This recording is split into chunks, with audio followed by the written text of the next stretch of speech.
नमस्कार विद्यार्थी मित्रांनो, सर्वांचे एकलव्य करिअर अकॅडमी या यूट्यूब चॅनलमध्ये सर्वांचे सहर्ष स्वागत करीत आहे. पाठीमागच्या व्हिडिओला तुम्ही सर्वांनी भरभरून प्रतिसाद दिला त्याबद्दल सर्वांचे एकदा आभार व्यक्त करतो. असेच माझ्यावर प्रेम करत राहा. तुमच्यासाठी नवीन नवीन क्लुप्त्यासह मी व्याकरण एकदम शॉर्टकट ट्रिकने तुमच्यापर्यंत पोहोचत जाईल आणि सर्वात सोप्या पद्धतीने तुम्हाला मांडणी करून हे शिकवलं जाईल. तर बघा मित्रांनो, पाठीमागच्या व्हिडिओमध्ये आपण वर्णमाला भाग 1 मध्ये स्वर पाहिले. आता याच्यामध्ये या व्हिडिओमध्ये आपण व्यंजन आणि व्यंजनाच्या पुढं आणि बाकीचा भाग पाहणार आहोत आपण डिटेलमध्ये. चला तर मित्रांनो, आपण डिटेलमध्ये पाहू. आता पाहिजे आपल्याला व्यंजन. आता व्यंजन म्हणजे काय?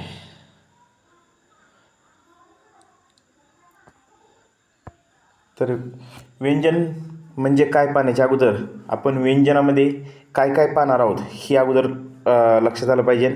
आपण त्याच्यामध्ये आता पाहणार आहोत पर्श व्यंजन, त्याचप्रमाणे पाहणार आहोत अर्धस्वर, त्याचप्रमाणे पाहणार आहोत उष्मे, महाप्राण, स्वतंत्र वर्ण,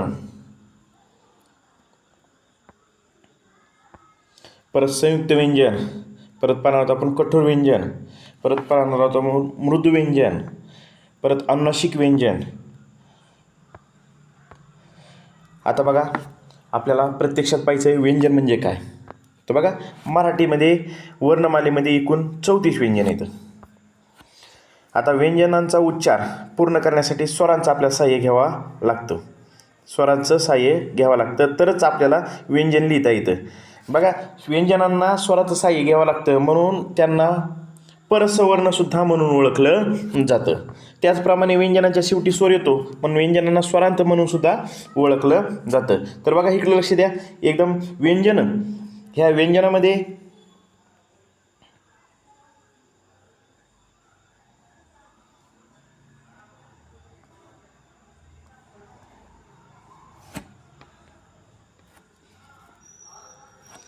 एकूण बघा, इकडे लक्ष द्या. तर व्यंजनामध्ये एकूण 34 व्यंजन आहेत हे आपल्याला लक्षात ठेवलं पाहिजे. एकूण किती व्यंजन आहेत? 34 व्यंजन आहेत. ही एक ध्यानात ठेवा ह्या व्यंजनामध्ये. आणि व्यंजनांना काय म्हणून ओळखलं जातं? व्यंजनांना स्वरांत म्हणून सुद्धा ओळखलं जातं. का? कारण त्यांना स्वरांचा काय घ्यावा लागतो? आधार घ्यावा लागतो. व्यंजनांना काय करावं लागतो? स्वरांचा आधार घ्यावा लागतो म्हणून त्यांना स्वरांत म्हणून सुद्धा ओळखलं जातं. त्यांना काय म्हणून ओळखलं जातं? स्वरांत म्हणून ओळखलं जातं. व्यंजनांना संस्कृतमध्ये हल म्हणतात. हल ही विचारात ठेवा. हा परीक्षेला बऱ्याच वेळेस प्रश्न विचारायला लागलेले आहेत. आता सध्या व्यंजनांना हल म्हणून ओळखलं जातं संस्कृतमध्ये, आणि मग हल म्हणत असल्यामुळे त्यांना हलांतसुद्धा म्हणून ओळखलं जातं.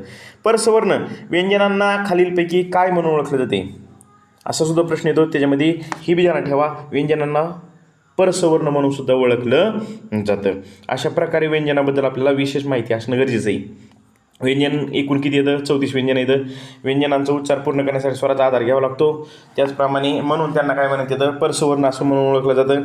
त्याचप्रमाणे व्यंजनांच्या शेवटी स्वर येतो म्हणून त्यांना स्वरांत म्हणून ओळखलं जातं. व्यंजनांना संस्कृतमध्ये हल म्हणतात त्यामुळे ह्याला हलांत म्हणून सुद्धा ओळखलं जातं. आता पुढचा भाग पाहणार आहोत आपण. बघा, आता डिटेलमध्ये पाहिजे आपल्याला पर्शव्यंजन. पर्शव्यंजन म्हणजे काय बघा, आणि पर्शव्यंजन किती येतं हे पाहिजे आपल्याला. बघा, क च ट त प या अक्षरांच्या गटातील अक्षरांना पर्शव्यंजन म्हणून ओळखले जाते. क च ट त प. बघा, क मध्ये 5 अक्षर येतं, च मध्ये 5 अक्षर येतं, ट मध्ये 5 अक्षर येतं, त मध्ये 5 अक्षर, प मध्ये 5 अक्षर. असे 5-5 अक्षरांच्या गटाला हे 5 अक्षराचे मिळून 25 अक्षर तयार होते. ह्या 25 अक्षराच्या गटाला आपण पर्शव्यंजन म्हणून ओळखलं जातो. म्हणजे इकडे बारकाईने लक्ष द्या की ह्या ज्यामध्ये एकूण किती पर्शव्यंजनामध्ये किती हे येतं व्यंजन येतं पर्शव्यंजनामध्ये. बघा, पर्शव्यंजनामध्ये आहेत 25 व्यंजनं. किती व्यंजन येतं? 25 व्यंजन आहेत. ही बी ध्यानात ठेवायचं. हा बी परीक्षेला प्रश्न येऊ शकतो. पर्शव्यंजन एकूण किती आहेत? किती येतं? 25 पर्शव्यंजने आहेत. पुढचं बघा, पुढचा भाग पाहिजे आपल्याला. आता प्रत्यक्षात पर्शव्यंजन किती आहे आता कसे आहेत बघा. बघा, कचा गट मग सांगितलं तुम्हाला. कचा गटमध्ये क ख ग घ आणि न. क ख ग ग आणि न शेवटी ती ड दिसतंय तुम्हाला, तर ड नसतं ती. बऱ्याच जणांचा गैरसमज आहे, बऱ्याच जणांनी आपली वर्णमाला व्यवस्थित पाहिलेली नाही. काही जण प्रत्येक पहिल्यांदा वेळेस पाहिल्यानंतर त्याला ड म्हणतात, ड नाही, त्याच्यामध्ये एक टिंब दिसतोय ना, बरोबर आहे. ही वाङ्मयातलं नाही, काय वाङ्मयातलं नाही. कचा गट लक्षात आला तुमच्या साऱ्यांच्या. बघा आता आपल्याला चचा गट पाहिजे. च छ ज झ न ही त्र सारखं दिसते बघा, बऱ्याच लोकांचा गैरसमज होतो. त्र आणि ह्या न मध्ये फरक आहे. ही चचा गट आहे. आता पुढचं पाहिजे आपल्याला ट ठ ड ढ न, हा टचा गट आहे बघा, टचा गट त थ द ध न हे तचा गट. आणि शेवटचा राहिलेला हा 5वा गट म्हणजे प फ ब भ म असे 5 अक्षराचे 5 अक्षरं आहेत. आता नीट बारकाईने लक्ष द्या की आता ह्याच्यामध्ये हा आहे कचा गट, हा आहे चचा गट, हा आहे टचा गट, हा आहे तचा गट आणि हा आहे पचा गट. ह्या 5 अक्षराच्या गटांना आपण पर्शव्यंजन म्हणून ओळखलं जातं. किती आहेत पर्शव्यंजनं? 5 पर्शव्यंजने आहेत. आता पुढचं पाहिजे आपल्याला कठोर व्यंजन. आता कठोर व्यंजन म्हणजे काय बघा, इकडे लक्ष द्या. ज्या व्यंजनांचा उच्चार कठोर असतो त्यांना कठोर व्यंजने म्हणतात. ज्या व्यंजनांचा उच्चार कसा असतो? कठोर असतो, त्याला म्हणजे कठोर व्यंजन. आणि कठोर व्यंजना श्वासवर्ण म्हणून सुद्धा ओळखलं जातं. श्वासवर्ण, कठोर व्यंजन, श्वासवर्ण आणि त्यांनाच अघोष वर्ण म्हणून सुद्धा ओळखलं जातं. बघा कठोर व्यंजन म्हणजे काय ही लक्षात आलं पाहिजे. ज्या व्यंजनांचा उच्चार कठोर होतो त्यांना म्हणते कठोर व्यंजन. आणि कठोर व्यंजन आणि त्याच कठोर व्यंजनाला आपण दुसरं नाव दिलं आहे श्वासवर्ण, अघोष वर्ण हे त्याचे नावं आहेत. बघा नेमके आता कठोर व्यंजन किती येतं आणि कोणते कोणते हे पाहिजे आपल्याला. बघा हे लक्ष द्या. मग पाहिलेलं आपण कच ट पचा गट आहे बघा. आता क शेजारचं गट क ख च छ ट बघा, क ख त्याचप्रमाणे हे अक्षर बघा क ख च अक्षर च छ ट ठ त थ प फ हे पर्शव्यंजन गटातील 10 अक्षरं बघा. पर्शव्यंजन गटातील किती येतं? ही 10. हा आणि ही दुसरी येतं 3 उष्मे येतं बघा. उष्मे आपण पाहणार आहेत. आपण उष्मे सुद्धा काय करणार येतं? पाहणार आहोत. आता ही उष्मे कोणते येतं? श उष्मे म्हणजे काय पूर्ण डिटेलमध्ये पाहणार आहोत. पण त्याच्या अगोदर लक्ष ठेवा की पर्शव्यंजन गटातील 10 आणि 3 उष्मे असे मिळून एकूण 13 काय येतं? हे कठोर व्यंजनं आहेत. किती व्यंजनं आहेत कठोर व्यंजनं? 13 कठोर व्यंजने आहेत. हे लक्षात ठेवा. आता पुढचा घटक पाहिजे आपल्याला मृदुव्यंजन. आता मृदुव्यंजन म्हणजे काय?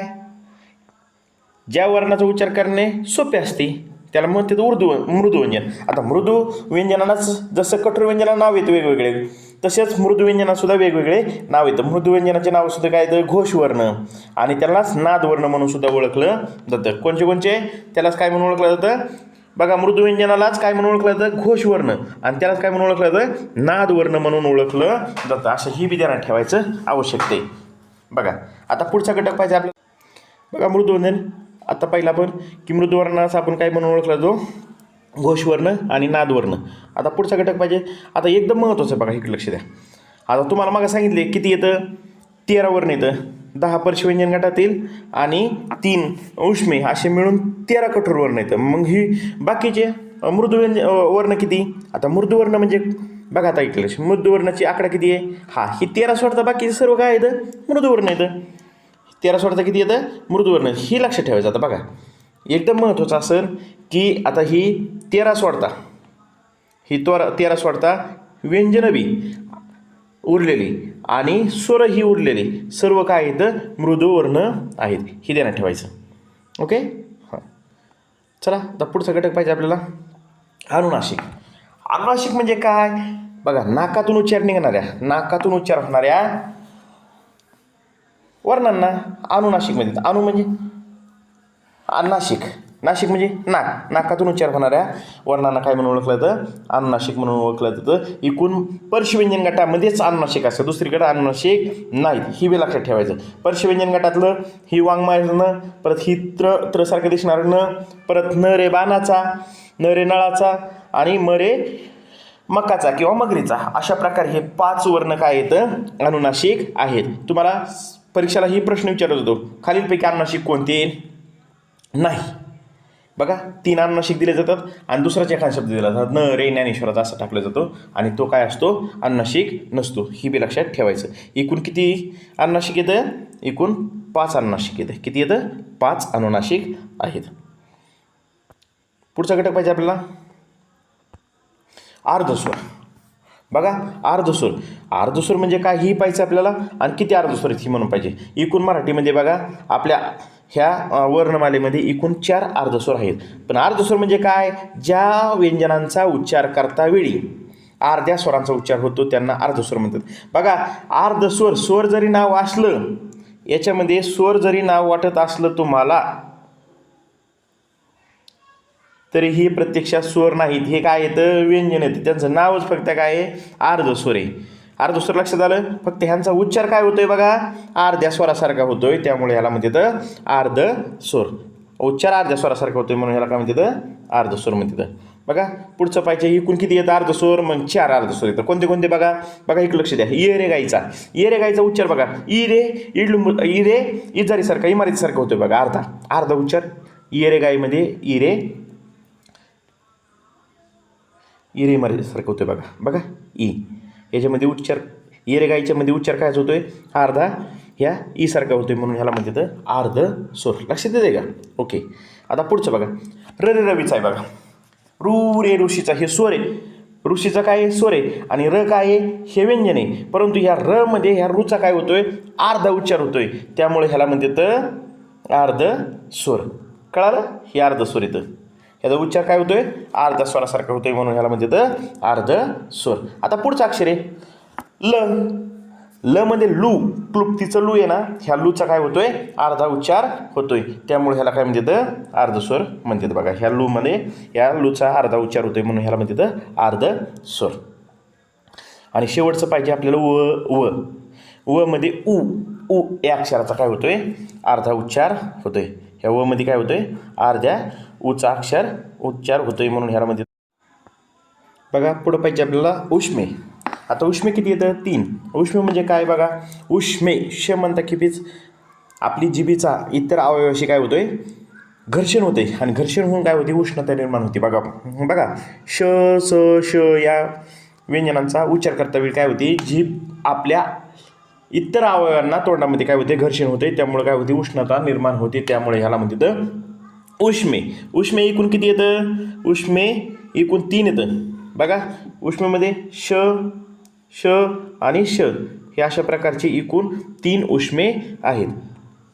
आता पुढचा भाग पाहिजे आपल्याला. आता ही जी 3 उष्मे येतं हे आपण पाठीमागं पाहिलं आहे की ही काय येतं, ही कठोर व्यंजनं आहेत. ही उष्मे काय आहेत, कठोर व्यंजनं आहेत. आता पुढं पाहिजे आपल्याला महाप्राण काय होते, महाप्राण म्हणता वेळी त्याच्यामध्ये ह आहे बघा, ह असल्यामुळे काय होते, फुफ्सातील हवा काय होते, एकदम जोरात बाहेर फेकली जाते, त्यामुळे ह्याला म्हणतात महाप्राण. म्हणजे मराठीमध्ये किती महाप्राण येतं आपल्याला हे पाहिजे आहे. महत्त्वाचा महाप्राण कोणता आहे, ह हा महाप्राण आहे. बघा आता महत्त्वाचं पाहिजे मराठीमध्ये जो वर्ण इंग्रजीमध्ये लिहिताना याच्या अक्षराची काय करावं लागते, आपल्याला सही घ्यावं लागते, त्याला आपण महाप्राण म्हणून ओळखलं जातं. कोणत्या अक्षराचं सही घ्यायचं, ह्या याच्या अक्षराचं सही घ्यावं लागते बघा. त्यामुळे ह्याला जी बाकीचे मराठी वर्णमालेमधले जेवढे अक्षर आहेत इंग्रजीमध्ये लिहिता वेळी त्यांना एच हे अक्षर जर लिहिता त्याचा सहाय्य घ्यावं लागलं तर त्याला काय म्हणतात, महाप्राण म्हणून ओळखलं जातं. एच या अक्षरामध्ये ह या अक्षराची छटा असते, त्यामुळे ह्याला म्हणतात महाप्राण. बघा आता आपल्याला पाहिजे आहे महत्त्वाचं, मराठीमध्ये अनेक महाप्राण किती येतं बघा आणि कोणते. बघा ख हे अक्षर आहे, ख कोणतं अक्षर आहे, ख.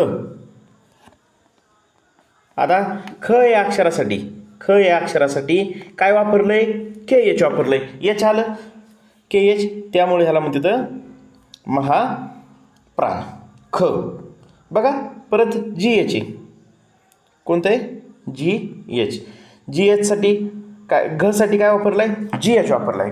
घसाठी काय वापरलाय, जी एच वापरलंय. घसाठी कोणतं वापरलंय, जी एच वापरलंय. आता पुढचं आहे छसाठी CHH वापरतात. छसाठी कोणतं वापरतात? CHH वापरतात. छसाठी CHH. हा, याच्यामध्ये काय आहे? ह्याची एचची छटा आहे, हची छटा आहे, त्यामुळे हे सुद्धा काय आहे? महाप्राण आहे. पुढचं आहे JH. झसाठी कोणतं वापरलं जातं? JH वापरलं जातं. बघा कोणतं वापरलं जातं? JH. झसाठी वापरलं जातं, त्यामुळे हे सुद्धा काय आहे? महाप्राण आहे. हे काय आहे? महाप्राण आहे. बघा आता पुढचं पाहिजे आपल्याला ठ. बघा ठसाठी काय वापरलं जातं? TH वापरलं जातं. ठसाठी काय वापरलं जातं? TH. म्हणून ह्याला काय म्हणतात? महाप्राण म्हणतात. बघा आता पुढचं DH. DH साठी काय वापरलं जातं? DH. बघा साठी. थसाठी TH.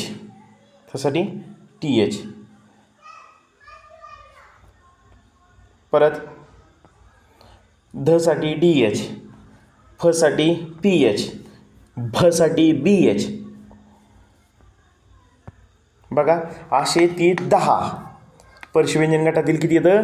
10 आणि 3 उष्मे व 1 महाप्राण असे मिळून एकूण 14 महाप्राण आहेत. किती? बघा एक लक्ष द्या. ही 10 परशुव्यंजन गटातली, ही 3 उष्मे आणि 1 हे महाप्राण असे मिळून 14 महाप्राण आहेत. किती महाप्राण येतं? 14 महाप्राण. आता इकडे लक्ष द्या, एक अपवाद आहे बघा. उष्म्यामध्ये स रे सशाचं आहे आणि स रे सशासाठी एच हे अक्षर वापरलं जात नाही, फक्त एस वापरलं जातं. फक्त काय वापरलं जातं? स रे सशासाठी फक्त एस अक्षर वापरलं जातं. हा, स रे सशासाठी कोणतं अक्षर वापरलं जातं? एस हे अक्षर वापरलं जातं. तरीसुद्धा हे काय आहे? महाप्राण आहे. हे लक्षात ठेवायचं साऱ्यांनी. बघा त्यालाच दुसरं एक अपवाद आहे. चसाठी, ह्या चसाठी CH वापरलं जातं. बघा कोणतं वापरलं जातं? CH. परंतु हे महाप्राण नाही, हे काय आहे? अल्पप्राण आहे. हे कोणतं आहे? अल्पप्राण आहे. अशा प्रकारे ही 2 लक्षात ठेवा. अपवाद कोणते? तर च आपण देणार ठेवत. इंग्रजीमध्ये एच अक्षरासाठी काय वापरलं जातं बाबा? की ही जी अक्षर आपल्या मराठीमध्ये येतं की इंग्रजीचं एच वापरलं जातं, मग त्याला म्हणतात महाप्राण. परंतु ही 2 अपवाद ठेवायचे लक्षात. कधी बी कोणते? की बाबा स हे अक्षर, स रे सशाचं हे अक्षरासाठी एच वापरत नाही आणि च ह्या अक्षरासाठी CH वापरलं जातं, तरी हे ते महाप्राण असतं, ते काय असतं? अल्पप्राण असतं. आता बघायचं पुढचं वर्ण आपल्याला स्वतंत्र वर्ण. ल या वर्णाला स्वतंत्र वर्ण म्हणून ओळखलं जातं. तो कुठून आलेला आहे? ते द्रविडियन भाषेत आलेला आहे. ह्याच्या अगोदरच्या व्हिडिओमध्ये मी सुद्धा सांगितलंय. तो कुणाचा आहे? दक्षिण भारतात जेवढ्या भाषा बोलल्या जातात द्रविडियन भाषा आहेत, त्यांना काय म्हणतात? द्रविडियन भाषा. त्या द्रविडियन भाषेतून काय आलाय? हा ळ आला आहे. तुम्हाला सांगतो मल्याळम या भाषेच्या नावामध्येच काय ल हा वर्ण आहे. बघा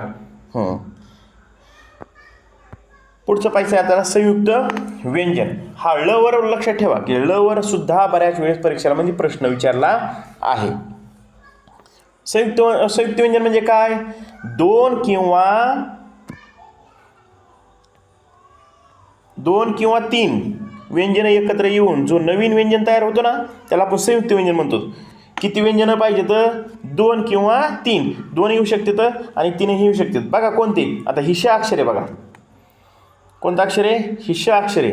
ह्या श अक्षरामध्ये श अक्षर कशापासून तयार झालं आहे? बघा ह्या क आणि ह्या श पासून तयार झाले. क आणि श, शरीक्षत्रियाचा तयार कशापासून झाला आहे? क आणि श ह्या व्यंजनापासून, अन्य व्यंजनापासून तयार झाला आहे. म्हणजे त्यामुळे ह्याला काय म्हणतात? संयुक्त व्यंजन म्हणून ओळखलं जातं. बघा दुसरं बी न रे ज्ञानेश्वराचा द न य कशापासून तयार झाला आहे? ही ज्ञानेश्वराचा द न आणि य ह्या अक्षरापासून तयार झालेला असल्यामुळे ह्याला म्हणतात संयुक्त व्यंजन. बघा मराठीमध्ये अनेकही 2 संयुक्त व्यंजन आहेत. बघा एक त्र आणि एक पुढचा आहे आपल्याला श्र पाहिजे आहे. बघा आता त्र कशापासून तयार झाला? त आणि र कायपासून तयार झाला आहे? त्र. त आणि र पासून काय तयार झालेला आहे? श्र तयार झाला आहे. त्र आणि र पासून काय तयार झाला आहे? श्र तयार झालेला आहे. आता श्र बघा इकडे लक्ष द्या. ही त्र आणि त्र काय झालं आहे? त्र हा त आणि र ह्या 2 अक्षरापासून काय झालेला आहे? तयार झालेला आहे. बघा आणि एक पुढचा पाहिजे आपल्याला. पुढचा आहे श्र. श्र कशापासून तयार झाला आहे? बघा श्रेय अक्षर तयार झाला ह्या श आणि र पासून तयार झाला आहे. कोणत्यापासून अक्षरापासून तयार झाला आहे? श आणि र. बघा मराठीमध्ये तुम्हाला जरी दिसत असले 4 संयुक्त व्यंजनं श, ज्ञ, त्र आणि श्र ही 4 व्यंजनं संयुक्त व्यंजनं असले तरीही मराठीमध्ये बघा मराठीमध्ये फक्त श आणि न्य हे 2च अक्षर काय आहेत वर्णमालेमध्ये समावेश केलेला आहे. या खाल्ल्या अक्षरांचा म्हणजे त्रचा आणि श्रचा वर्णमालेमध्ये समावेश केलेला नाही. 2022च्या GR नुसार या 2 संयुक्त व्यंजनाचा सुद्धा काय केलेला आहे आपल्या मराठी वर्णमालेमध्ये काय केलेला आहे समावेश केलेला आहे. हे लक्षात ठेवायचं आहे. बघा पुढचं आता परसवर्णाने कसं लिहायचं. परसवर्ण म्हणजे काय बघा एकाच्या बदल्यात दुसरं कशा प्रकारे लिहायला येते त्याला म्हणतात परसवर्ण. बघा अनुनासिक आहे. अनुनासिक कोणते येतं आपण पाहिले की 5 अनुनासिक येतं. परशव्यंजन गटातले शेवटचं उभ्या गटातल्या अक्षराला काय म्हणतात 5व्या स्तंभातल्या अक्षराला अनुनासिक म्हणून ओळखलं जातं. बघा इकडे लक्ष द्या अनुनासिकाच्या ऐवजी अनुस्वाराच्या ऐवजी ह्या 5 अनुनासिकाचा वापर केला जातो त्यालाच परसवर्ण म्हणून ओळखलं जातं. परसवर्ण काय ओळखलं जातं बघा परसवर्ण म्हणजे काय बघा इकडे लक्ष द्या. परसवर्ण म्हणजे हे 5 अनुनासिक आहेत. ह्या 5 अनुनासिकाचा वापर कायसाठी केला जातो ह्या अनुस्वारासाठी केला जातो. कायसाठी केला जातो अनुस्वारासाठी केला जातो. अनुस्वाराच्या ऐवजी ह्या 5 अनुनासिकाचा वापर केला जातो त्यामुळे त्याला म्हणतात परसवर्ण म्हणतात. बघा आता अनुस्वारा पुढील आता इकडे लक्ष द्या. परसवर्ण लिहायचे कसे आणि बऱ्याच वेळेस परीक्षेला प्रश्न विचारला जातो त्यामुळे बारकाईने लक्ष द्या. एकदम बारकाईने लक्ष द्या. आता क चट त प गट काय सांगितलं तुम्हाला मगा परशव्यंजन गट म्हणून सांगितलं. क चट त प गट कोण सांगितलंय परशव्यंजन गट म्हणून सांगितलंय. बघा आता आपल्याला पाहिजे आहे की परसवर्णाने कसं लिहायचं. बघा आता इकडे लक्ष द्या. याच्या अगोदर सांगितलंय मी की परसवर्ण हे फक्त कोणत्या अक्षरात लिहितात परशव्यंजन गटातील अक्षराचे फक्त परसवर्ण लिहिता येतात. आता उदाहरण बघायचं हा घंटा आहे. घंटा हा शब्द आहे बघा घंटा कोणता शब्द आहे घंटा. आता इकडे लक्ष द्या बारकाईने लक्ष द्यायचं की परसवर्णाने कसं लिहिलं जातं. आता अनुसार कशावर आहे अनुसार ग वर आहे आणि त्याच्या पुढचं अक्षर बघायचं. अनुसाराच्या पुढचं अक्षर कोणतं आहे हे ट आहे. अनुसाराच्या पुढचं अक्षर कोणतं आहे ट. आता इकडे लक्ष द्या नीट बारकाईने. आता हे अनुसार काढायचं आहे म्हणजे आपल्याला काय करायचं आहे परसवर्णाने लिहायचं आहे. ह्या अनुसाराच्या ऐवजी कायचा वापर करायचा आपल्याला अनुसाराच्या ऐवजी ह्या अनुनासिकाचा वापर करायचा आहे. मग अनुनासिकाचा वापर करतावेळी असा नियम आहे की ज्या अक्षरावर अनुस्वार आहे त्याच्या पुढील अक्षर बघायचं आणि त्याच अक्षराच्या गटातील अनुनासिक लिहायचं असतं. दुसरं चालत नाही. एकूण किती अनुनासिक येतं आपण पाहिलं की 5 अक्षर येतं 5 अनुनासिक येतं. मग आता टच्या गटातलं अनुनासिक कोणतं आहे टच्या गटातलं अनुनासिक आहे न. कोणतं आहे न रे बाणाचं. टच्या गटातलं अक्षर कोणतं आहे न रे बाणाचं. मग बघा आता इकडे लक्ष द्या. आता ही परसवर्णाने कसं लिहायचं. घंटा हा शब्द परसवर्णाने कसा लिहायचा. आता हा घ अनुस्वार निघाला आणि त्या अनुस्वाराच्या बदल्यात काय येणार आहे या टच्या गटातला अनुनासिक येणार आहे. कोणतं आहे न अर्ध आणि हा टा घंटा. कळालं ओके. अशा प्रकारे परसवर्णाने लिहिलं जातं. बघा परसवर्णाने लिहिण्यासाठी काय करतात महत्वाची गोष्ट परसवर्ण अनुस्वार पुढील व्यंजनाच्या अनुसार त्या पुढील व्यंजनाच्या गटातील रांगेतील शेवटचे 5 अक्षर आहेत ही अनुनासिक येतं. बरोबर आहे. हे अनुनासिक येतं आणि हे अनुनासिक बघा सांगितल्याप्रमाणे हो का घंटा या शब्दातील घ या अक्षरावर अनुस्वार असून त्या पुढील अक्षर ट आहे त्यामुळे ट या अक्षराच्या गटातील अनुनासिक घेऊन अनुस्वार काढावा लागतो. म्हणजेच बघा आता उदाहरण घंटा ओके. अशा प्रकारचे इकडं आता अनेक समजण्यासाठी आणि काय करतो अनेक उदाहरण पाहतो आपण.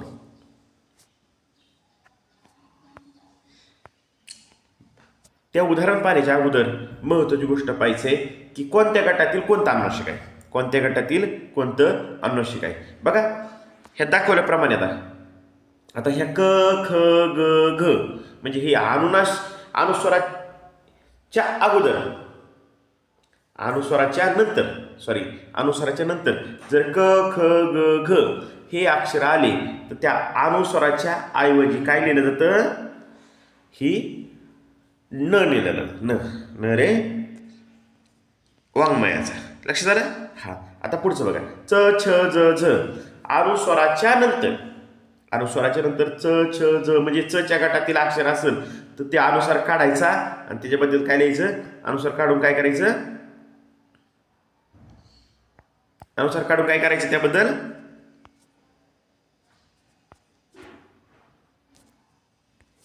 अनुस्वार काढायचा, त्याबद्दल काय लिहायचं, ही न लिहायचं. ओके. हां आता पुढचं पाहिजे आपल्याला टच्या गटातलं.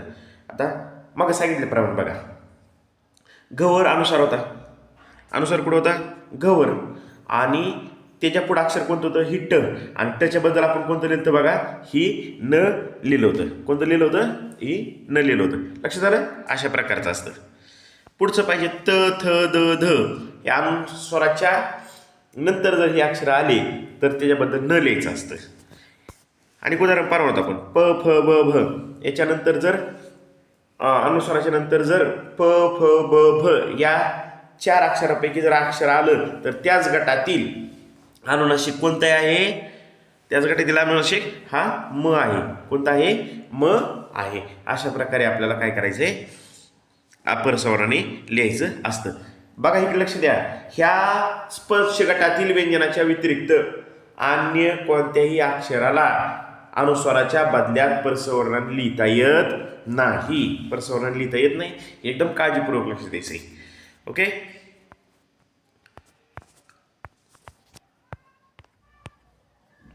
आता पुढे पाहिजे आपल्याला. आता उदाहरण बघा.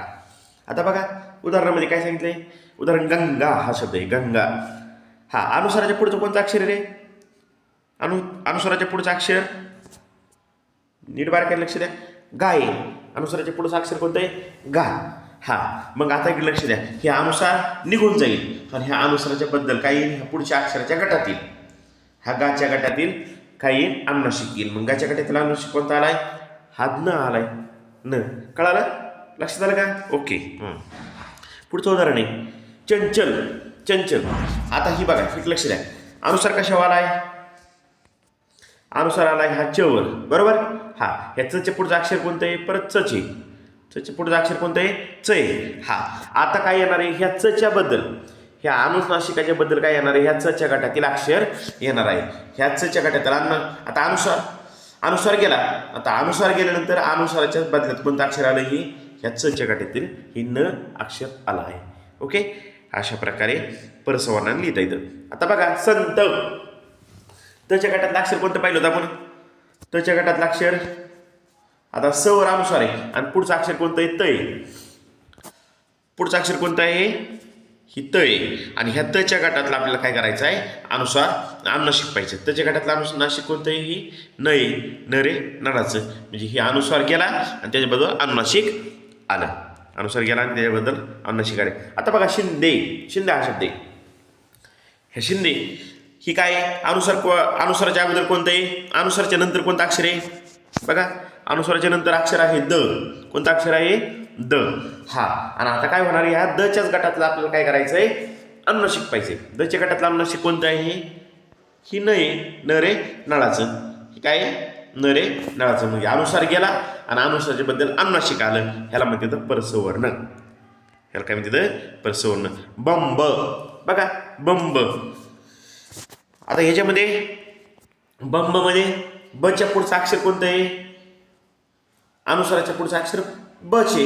हा मग हे अनुस्वार जाणार आणि ह्या अनुस्वाराच्या बदल्यात कोणतं अक्षर आलंय, ही म आलंय, बंब. अशा प्रकारे ह्याला म्हणते परसवर्णाने लिहिणे. काय म्हणते त्याला, परसवर्णाने लिहिणे. याच्यावर बारकाईने लक्ष द्या, काळजीपूर्वक अभ्यास करा, समजून घ्या. कारण याच्यावर बऱ्याच परीक्षेमध्ये प्रश्न विचारले आहेत. पोलीस भरती म्हणा किंवा TET मध्येही सरासरी ह्याच्यामध्ये प्रश्न विचारला जातो. त्याचप्रमाणे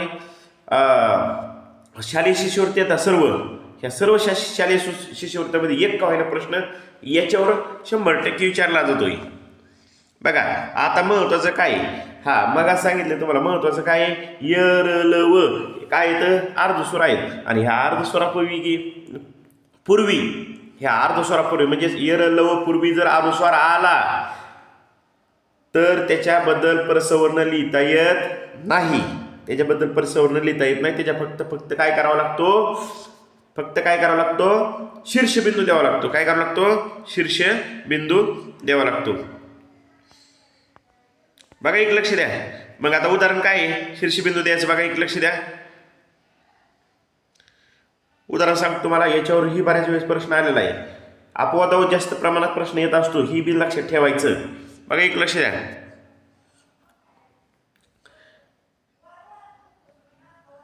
सिंह हा शब्द आहे बघा सिंह अनुसार खूप मोठा लिहिला आहे मी पण लक्षात येण्यासाठी लिहिलाय बघा सिंह. बघा आता अनुसाराच्या पुढे अक्षर कोणतं आहे ह आहे. मग ह हे परस्वव्यंजन गटातील आहे का नाही. बघा एक लक्ष द्या ह हे परस्वव्यंजन गटातील नाही.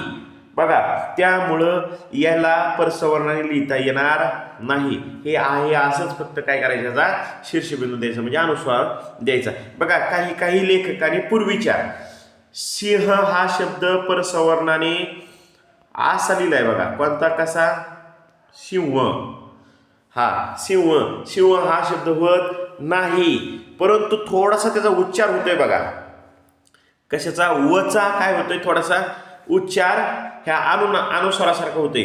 पूर्ण होत नाही काय होतोय फक्त थोडा होतोय. थोडा होत असल्यामुळं ह्या वला काय म्हणून ओळखलं जातं बघा. ह्या वला अर्धानुनासिक म्हणून सुद्धा ओळखलं जातं. ही लक्षात असून तुमच्या वला काय म्हणून ओळखलं जातं अर्धानुनासिक म्हणून ओळखलं जातं. आता बघा आणि दुसरा एक शब्द लिहितो मी. दुसरा शब्द आहे संयम. कोणता शब्द आहे संयम. कोणता शब्द आहे संयम. बघा अनुसार बघायसारखाच मोठा दिलाय लक्षात आलं पाहिजे. आता अनुसारच्या नंतर अक्षर कोणतं आहे येरे गायचा आहे.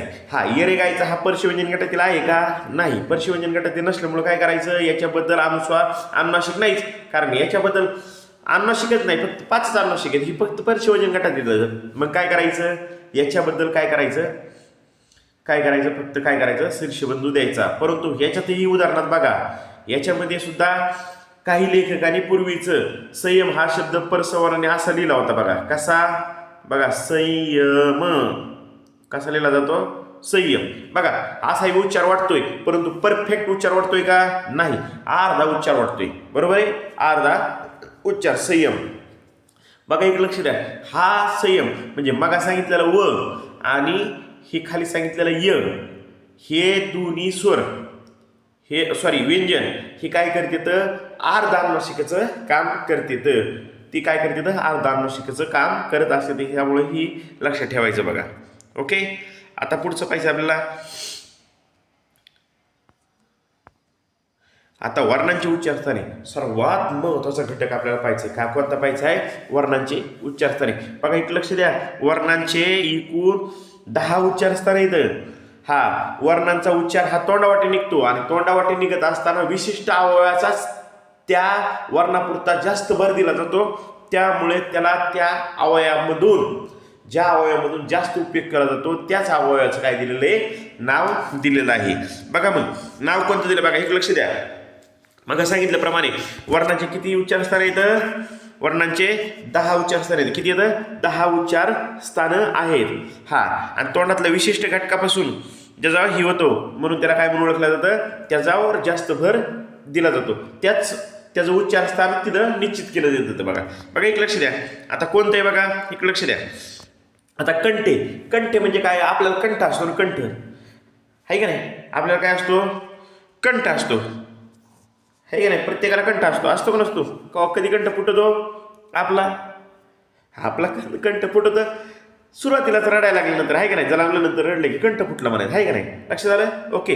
आता कंठ म्हणजे काय कंठातून निघणाऱ्या उच्चारांना कंठे म्हणून ओळखलं जातं. बघा पहिलं कचा गट आहे बघा. कचा गट कोणता आहे हा लक्षात ठेवा. कचा गट हा पूर्ण कचा गट आहे क ख ग घ न हा पूर्ण गट कंठ म्हणून ओळखला जातो. त्याचप्रमाणे असणारे हे दोन सुरुवातीचे स्वर अ आणि आ हे सुद्धा कंठमध्ये मोडतात आणि त्याचप्रमाणे आहा हा विसर्ग एक हा कंठमध्ये मोडला जातो आणि शेवटचा असणारा हा ह हा महाप्राण सुद्धा कंठामध्ये मोडला जातो. एकदम बारकाईने लक्ष द्या. कचा गट कंठ म्हणून ओळखला जातो. लक्षात ठेवायचे कंठ कचा गट, कंठ कचा गट, कंठ कचा गट.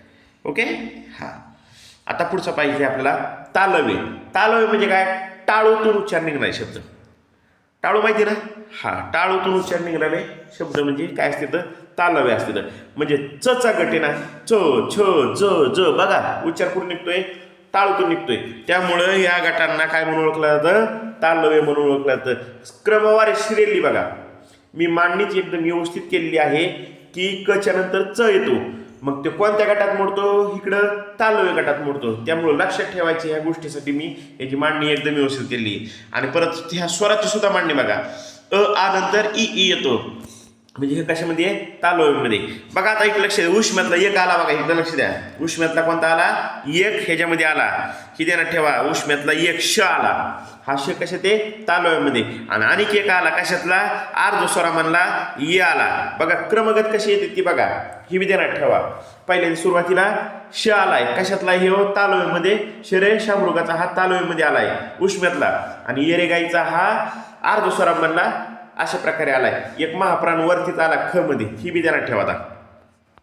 आता पुढचं आहे मूर्धन्य. मूर्धन्य म्हणजे काय? बघा एक लक्ष द्या. मूर्धन्याचा अर्थ होता ठोका टाकल्यावर. मूर्धन्याचा अर्थ काय होतो? ठोका टाकल्यावर. बघा आता ट ठ ट ठ न कसं उच्चार होतोय? ठोका टाकल्यावाने. त्यामुळे याला म्हणतात मूर्धन्य. मूर्धन्यमध्ये कोणता आहे बघा? रुरे ऋषीचा आहे. कोणता? रुरे ऋषीचा. रुरे ऋषीचा हा स्वर आहे आणि टचा पूर्ण गट ह्या मूर्धन्यमध्ये मोडतो. बघा तुम्हाला मग सांगितल्याप्रमाणे आता ह्याच्यामध्ये पहिल्या देवाच्या तालव्यामध्ये शरे शामृगाचा चालता, आता शरे षटकोनाचा ह्याच्यामध्ये आला. बघा बघा कशी क्रमावर येते तर वरी तालव्यामध्ये येरेगाई चालता, आता मूर्धन्यामध्ये काय आलाय? र रे रवीचा आलाय. बघा अशा प्रकारे काय झाले की क्रमगत येतात खाली खाली खाली. बघा उभी मांडणी. लक्षात आलं? मूर्धन्य झालं. आता आपल्याला पुढचं पाहिजे दंत्य. दंत्य म्हणजे दाताचा उच्चार करता वेळी ज्या वर्णाचा उच्चार करता वेळी दाताला काय होती? जिभेचा स्पर्श होतो, त्याला म्हणतात दंत्य. दंत्यमध्ये बघा, दंत्यमध्ये त थ द ध द बघ जीभ कशी त्या दातावर नाचली जाते, नाचते, म्हणून ह्याला काय म्हणतात? दंत्य म्हणतात. त्यातलं बघा यातले हे आले तर परशिव्यंजन गटातली त थ तचा गट, आणि ह्याच्यामध्ये स्वर आलाय लू, आणि बघा तिसरा अक्षर आला आता परशिव्यंजन गटातलं कोणतं? सॉरी उष्म्यातलं तिसरं अक्षर कोणतं आहे? स. बघा कसे क्रमगत आले ती वरचे श स श, ही तीन स्वर काय आले तर असे क्रमगत आलेले आहेत. म्हणजे तालव्य श, मूर्धन्य श आणि दंत्य स. ओके, अशा प्रकारचे. त्याच्या पुढचं बघा अर्ध स्वर कसे आले तर तालव्य तालव्य य, परत मूर्धन्य र आणि दंत्य ल. बघा कसे क्रम आले तर. लक्षात झालं का? या ठिकाणी इथं उष्मी संपले सारे आणि तालव्य सुद्धा सॉरी ही अर्ध स्वर सुद्धा संपले. बघा परत मूर्धन्यमध्ये एक स्वतंत्र वर्ण आला, म्हणजे वरचे पुढचे संपले, फक्त राहिला कोणता? अर्ध स्वर म्हणला फक्त वर राहिलाय, आणि हे वला विशिष्ट स्थानी, हे म्हणजे बाकीच्यामध्ये मिसळत नाही, त्याचं उच्चारच स्थान वेगळे. लक्षात झालं? ओके. आता बघा ओठे. ओठे म्हणजे काय? ओठाने स्पर्श करा. प फ ब भ म. उच्चार करता वेळी ओठाचा काय होतोय? एकमेकावर काय होतोय? आपटले जाते, एकमेकावर काय होते? स्पर्श केला जातोय. त्यामुळे ह्याला म्हणतात ओष्टे. काय म्हणते त्याला? ओष्टे. आता ओष्टे किती वर्ण येतं? पचा गट पूर्ण ओष्टेमध्ये मोडतो. पचा गट कुठं मोडतोय? ओष्टेमध्ये मोडतोय. बघा इकडे लक्ष द्या. प फ ब भ भ म. ओके, आणि दोन स्वर असणारे उ आणि रू हे कशात आहेत? हे ओष्टेमध्ये आहेत. ही बारकाईने लक्ष द्यायचे.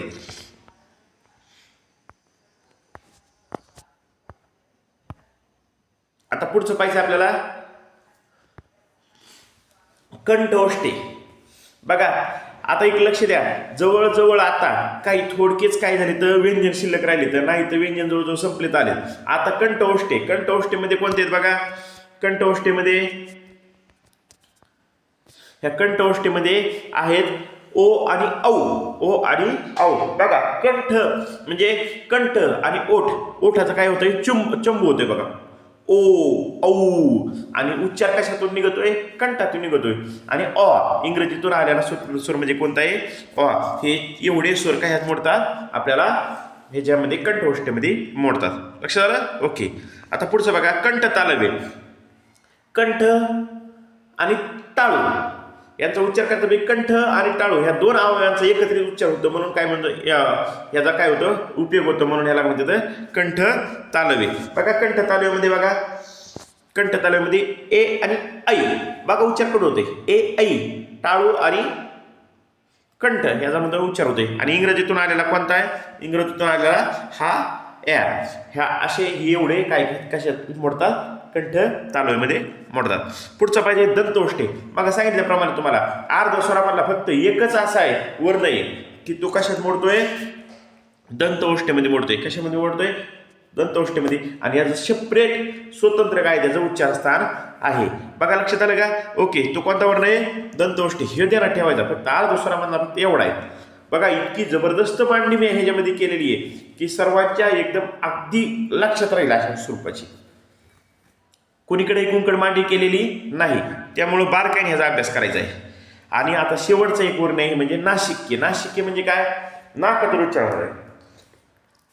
कशातून उच्चार आहे, नाकातून.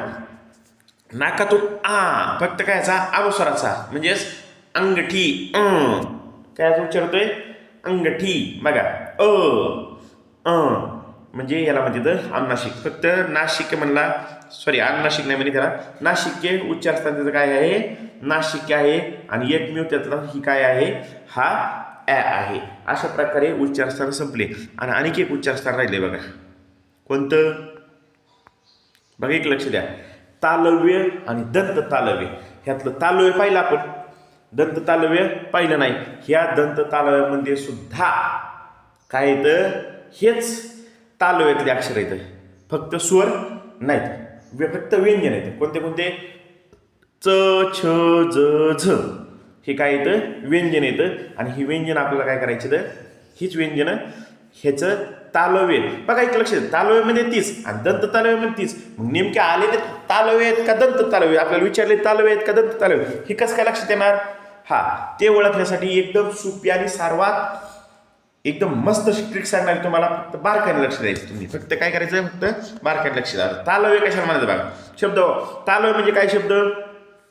आता कसे ओळखायचे हे तर बघणार आहेत आपण. आता बघा शब्द वाचा, शब्द वाचा बरे. हा कोणता आहे, जन्म शब्द आहे. कोणता शब्द आहे, जन्म शब्द आहे. जनमत. बघा वाचता वेळीच आपल्याला फक्त ये रे गाईचा उच्चार होतोय. कशाचा उच्चार होतोय, ये रे गाईचा उच्चार करावा लागतोय. बघा जनमत, लक्षात आलं का. हा जनमत कसा तयार झालाय, हे ये रे गाईचा उच्चाराने तयार झालाय. बघा हे जनमत, जनमत कसं तयार झालाय, हो जनमत. ये रे गाईचा उच्चार करावा लागतो. आणि ज्या अक्षराचा उच्चार करता म्हणजे कोणते, च छ ज झ बरं काय, यातल्या ह्या 4 अक्षरापैकी जर उच्चार करता वेळी ये रे गाईचा जोडून जर आला उच्चारला त्या अक्षराला, तर त्याला म्हणायचं तालव्य. त्याला काय म्हणायचं, तालव्य. बघा हा शब्द आहे. बघा परत कोणता शब्द आहे, जग. कोणता शब्द आहे, जग शब्द आहे. बघा जग. हा आपण जग म्हणतो का, नाही जग म्हणतो. जग ये रे गाईचा उच्चार करतो नाही. कशाचा उच्चार केला इथं, ये रे गाईचा उच्चार केला आहे, त्यामुळे याला काय म्हणते तर ये रे यज्ञाचा उच्चार केला आहे, त्यामुळे म्हणते त्याला जग. जग जग ये रे गाईचा उच्चार करता वेळी ह्याचा उच्चार होत असल्यामुळे ह्याला काय म्हणतात, तालव्य म्हणून ओळखलं जातं. आता बघा ज्या शब्दाचा उच्चार करता वेळी य आ हे जी स्ट्रिक दिली, ज्या शब्दाचा उच्चार करता वेळी काय ये या अक्षराचा उच्चार होतो ते शब्द काय असतात, सारे तालव्यामध्ये मोडतात. बघा आता तालव्य पाहिले, तालव्य लक्षात आले साऱ्यांच्या. हा आता आपल्याला पाहिजे दंत तालव्य. आता दंत तालव्य म्हणजे बघा जहाज हा शब्द आहे, जहाज. आता ह्याला ये रे गायचं जोडून बघा बरं. बघा मी जोडून दाखवतो तुम्हाला. जहाज. जहाज असतं का रे पुढं? जहाज शब्द होतो का? जहाज हे जहाज शब्द होत नाही. बघा एक लक्ष द्या, जहाज शब्द होत नाही, जहाज म्हणतो आपण. काय म्हणतो शब्द? जहाज म्हणतो. जहाज. कोणता शब्द वापरतो? जहाज. बघा कोणता शब्द वापरला? जहाज शब्द वापरला. बघा एक लक्ष द्या. आणि दुसरा शब्द आहे झरा. कोणता शब्द आहे? झरा. हा बघा झरा. झरा म्हणतो का? ये गायचं जोडतो का? नाही, झरा म्हणतो. झरा. बघा उच्चार करता वेळी फक्त काना जोडल्यासारखा उच्चार होतोय. कसा उच्चार होतोय? काना जोडल्यासारखा उच्चार होतोय. म्हणजेच कानाचा उच्चार होत असेल तर ते शब्द दंत तालव्य म्हणून ओळखायचे. काय म्हणायचं? दंत तालव्य. एकदम सुपिस्ट्रिक आहे ह्याच्यामध्ये. तालव्य ओळखायचं, दंत तालव्य. बऱ्याच परीक्षेमध्ये याच्यावर प्रश्न जास्त विचारला जातो. वरील शब्द दिला जातो एक तुम्हाला, म्हणजे आता समज जहाज हा शब्द आहे, जहाज शब्द दिला ओळखा, हे तालव्य का दंत तालव्य. मग कसा ओळखायचा? काना लागत असेल तर दंत तालव्य, आणि नुसतं ये रे गायचं लागत असेल तर जोड शब्द येऊ, म्हणजे ये हा जोडून जर शब्द येत असेल त्या शब्दाला च छ जला, तर ते म्हणायचं तालव्य. लक्षात आलं? अशा प्रकारे आपण पाहिजे. बघा आता शेवटचा मुद्दा पाहिजे आपल्याला, जोडाक्षरे व त्यामधील स्वर, व्यंजन आणि एकूण वर्ण शोधणे.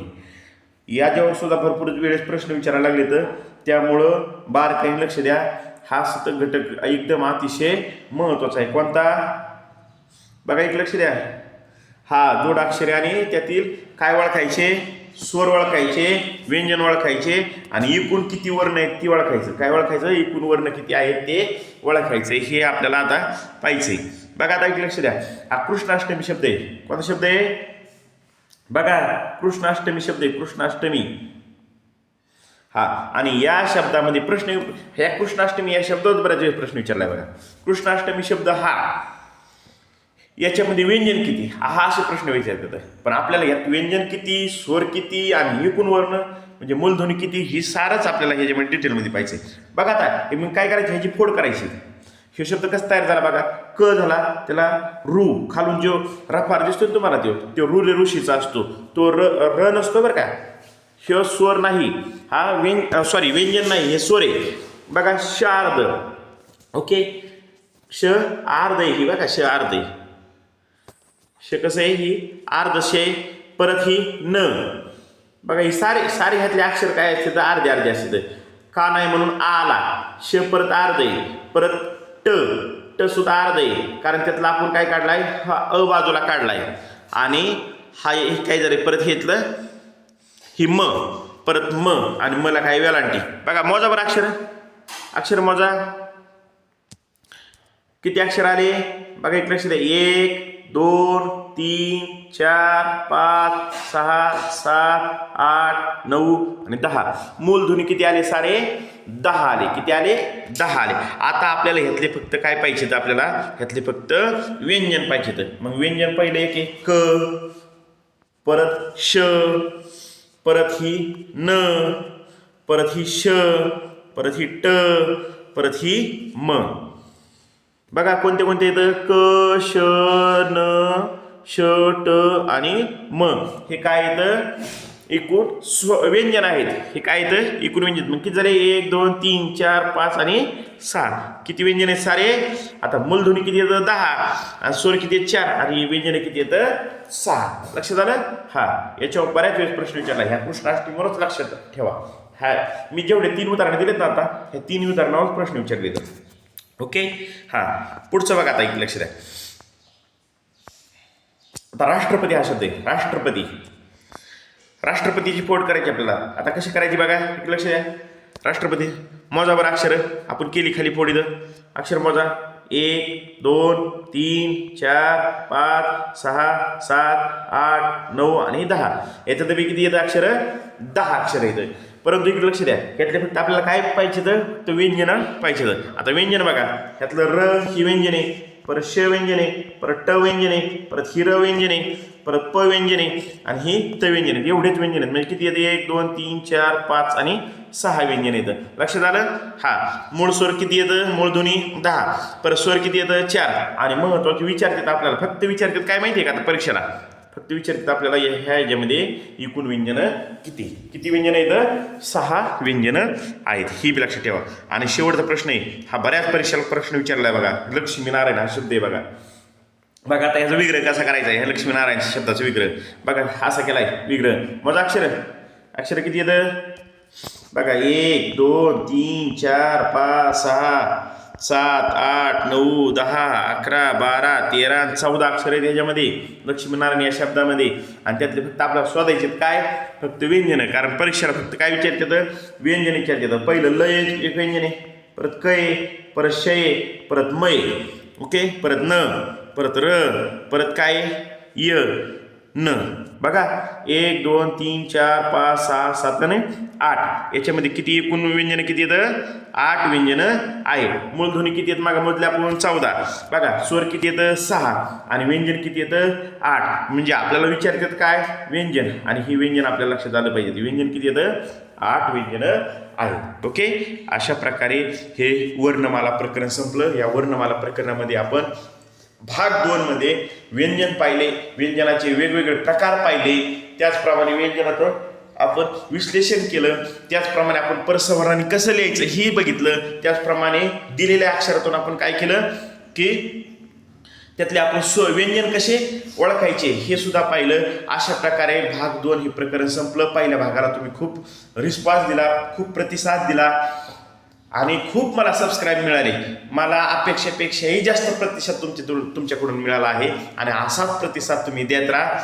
त्यासाठी मी तुमच्यासाठी नवीन व्हिडिओ आणि नवीन क्लुप्त्या आणि एकदम सोप्या पद्धतीने सांगेन. त्यामुळे इथे हे संपलं. धन्यवाद. आता फक्त तुम्ही आवडला असेल, तुम्हाला चांगलं बरं वाटलं असेल तर काय करा? लाईक करा, परत शेअर करा, बाकीच्या मित्राला शेअर करा. बघा जिथं जे परीक्षा ज्या मुले स्पर्धा परीक्षेचा अभ्यास करतात आणि त्यांच्याकडे जर हा व्हिडिओ गेला तर त्यांनाही यातलं लक्षात येईल, त्यांना समजन. अशाप्रमाणे त्यांनाही शेअर करा आणि सबस्क्राईब करायला विसरू नका. लाईक करा, कमेंट करा, विचारा, मला सांगा की सर असं ही कळाला नाही मुद्दा, तो कळाला नाही मुद्दा, किंवा हा मुद्दा आवडला तुमचा, तो मुद्दा आवडला, असे मला काय करा? कमेंट करा. त्यामुळे मला हे काय होईल, तुमच्या रिस्पॉन्स दिल्यामुळे मला हे अनेक उत्साह येईल आणि मी अनेक काय करीन व्हिडिओ तयार करून तुमच्यासाठी पाठवील. त्याचप्रमाणे तुम्ही काय करा की अशा प्रकारे मला साथ द्या. फक्त एवढीच अपेक्षा आहे माझी. धन्यवाद. भेटूत आपण आता पुढच्या व्हिडिओमध्ये.